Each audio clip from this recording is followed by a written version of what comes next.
সকল হুজুর সালাম আসসালামু আলাইকুম ওয়া রাহমাতুল্লাহি ওয়া বারাকাতুহু। আজকে এই মানববন্ধনে অনেক নেতৃবৃন্দ উপস্থিত আছেন। আমি সকলের প্রথমেই না বলি, আমাদের মধ্যে উপস্থিত আছেন রানা ভাই, রবিন ছাত্র রবিন সহ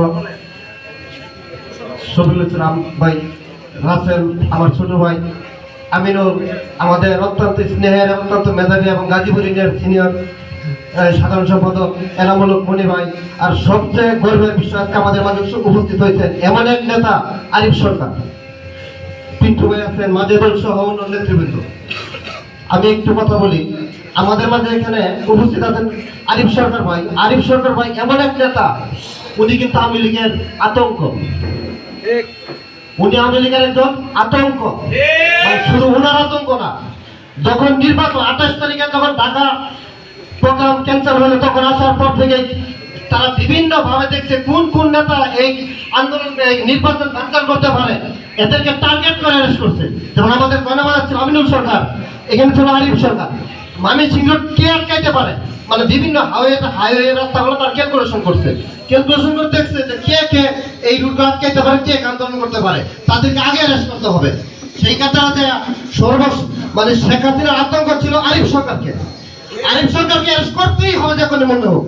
আমি যেহেতু জয়দেবপুর ছিলাম, আমি অনেক নেতৃবৃন্দের সাথে ছিলাম, তাদের সাথে আলোচনা হয়, আমাদের মূল্য আমরা এটা জানতে পারছি। আমাদের মাঝে আরেক নেতা আছে আমিনুল সরকার। আমিনুল সরকার কিন্তু প্রত্যেকই নেতা, আমিনুল সরকারকে যে কোনো মূল্যে অ্যারেস্ট করতে হবে। তাই আমিনুল সরকার কিন্তু বাংলাদেশের প্রথম আমিনুল সরকার হয়েছিল না, রেপ্তারা প্রথম আমিনুল সরকার অ্যারেস্ট হয়েছিল। যাই হোক, আমাদের সম্মানিত নেতৃবৃন্দ, আমাদের আন্দোলন কিন্তু আজকে থেকে শুরু হয় নাই। আমাদের আন্দোলন শুরু হয় 1971 সালে যুদ্ধের পর থেকে, যখন শেখ মুজিব এই ক্ষমতায় আসলো। আসার পরে উনি সংসদে আসার পরে একদিনে সংসদ কায়েম করলো। এখানে এসে বললো কোনো দল থাকবে না, কোনো ব্যক্তি থাকবে না, কেউ থাকবে না, আমি শেখ মুজিব, আমি সবকিছু, আমি স্বাধীন করছি দেশ, কেউ থাকবে না। তখনই জনগণ তাদের বিরুদ্ধে চলে গেল।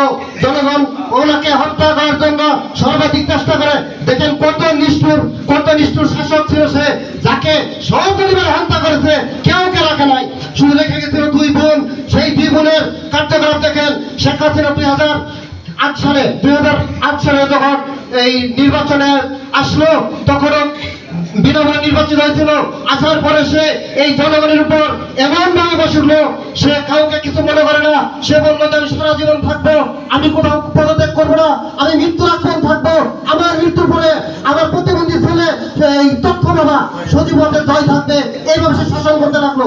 কোনো জনগণকে কোনো কিছু মনে করে না, কোনো সাংবাদিক, কোনো ফেসবুকে যে যাই বলুক না কেন, সে তাকে অ্যারেস্ট করে নিয়ে যাবে, তাকে সে রিমান্ডে দিবে। এবং সে আয়নাঘর তৈরি করলো, সেই অত্যন্ত আয়নাঘর, সেই আয়নাঘর সেই নমরুদের আমলে ছিল, যেগুলি মানুষকে অত্যন্ত নিষ্ঠুরভাবে হত্যা করতো। সেই আয়নাঘরের বিবৃতি আপনারা জানেন। দেখেন আজকে ছাত্র জনতা, সেই ছাত্র জনতা সহ বিএনপি সহ সকল নেতৃবৃন্দ, সকল আন্দোলন জনগণ রাস্তায় নেমে শেখ হাসিনা কেমন পতন হয়েছে দেখছেন তো আপনারা। শেখ হাসিনা কেমন পতন হয়েছে, সে কতটুকু অত্যাচার করার পরে সে এইভাবে তার পালিয়ে যেতে হয়েছে। এবং সে পালাই যাওয়াতে কিন্তু চায় নাই, তাকে সেনাবাহিনী সহ ছাত্র জনতা সকল সহ বিএনপি সহ সবাই বাধ্য করছে। এবং গণভবনটাকে এমন ভাবে পৃথিবীতে এমন ভাবে দেখানো হয়েছে যে কিভাবে সে পালাই গেছে। যাই হোক, নতুন করে আবার স্বাধীন হলো।